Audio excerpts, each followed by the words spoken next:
Welcome back. Still tuned into Mid-Cap Radar, and the big story that we've been tracking for you here. Three key contenders emerging to take over as the CEO of IndusInd Bank.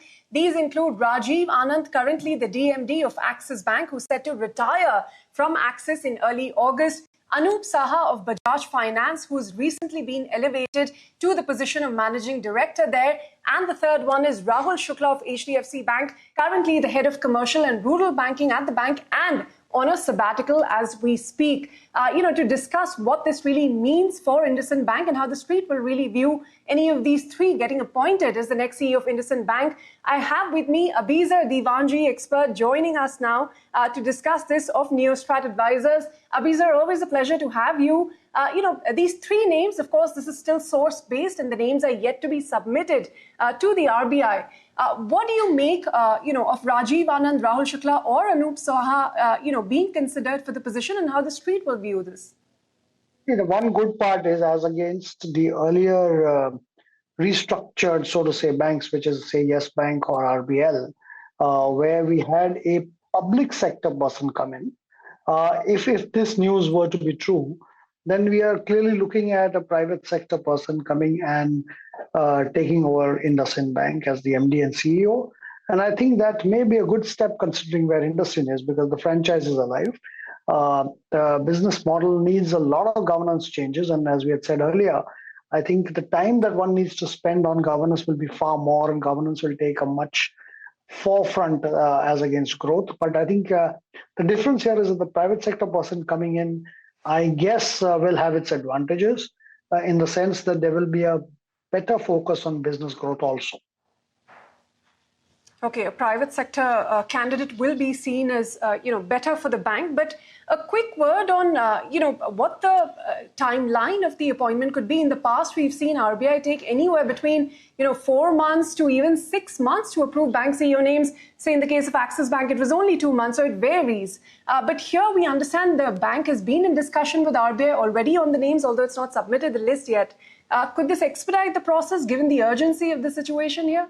I personally think it will expedite the process simply because I think that the bank's management would have been, and the board especially, would have been in touch with the RBI on a fairly regular basis given the turmoil that it went through.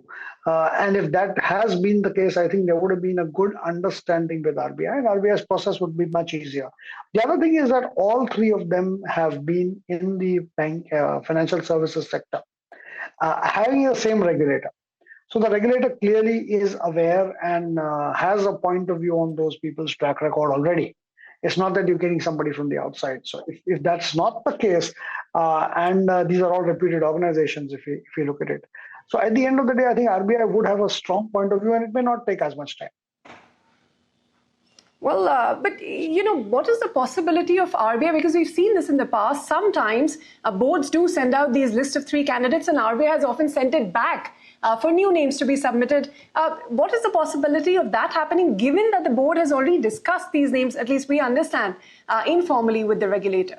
In my view, the names that would be submitted, I think, would in a way be bounced off RBI. So I think that the chances of rejection here seem minimal. And also, it's not in the interest of time for this bank not to have a CEO quickly.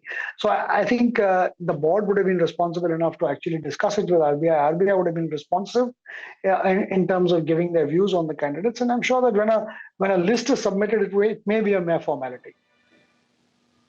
A quick word, Abizer, before we let you go. Rajiv Anand is on his way out from Axis Bank, so that makes it easier for him. But what about Rahul Shukla, who's on a sabbatical, and especially Anup Saha, who's only just been elevated to the MD position at Bajaj? How easy or difficult will the transition be for either of them? I think transition for each would be the same. It's a question of, they will obviously have their own times as to when they can come out. An immediately appointed MD obviously would have taken a much different view. But if you look at the other two, I think they would pretty much have the ability to join as soon as their appointments are made available. So I think that I don't think transition or even timelines will be an issue. All right, Abizer, we leave it at that. Thank you so much for joining us here with your insights on the 3 potential candidates for the IndusInd Bank CEO position. On that note, We're going to wrap up this special edition of Midcap Radar. Your stocks will take all the action forward, so stay tuned.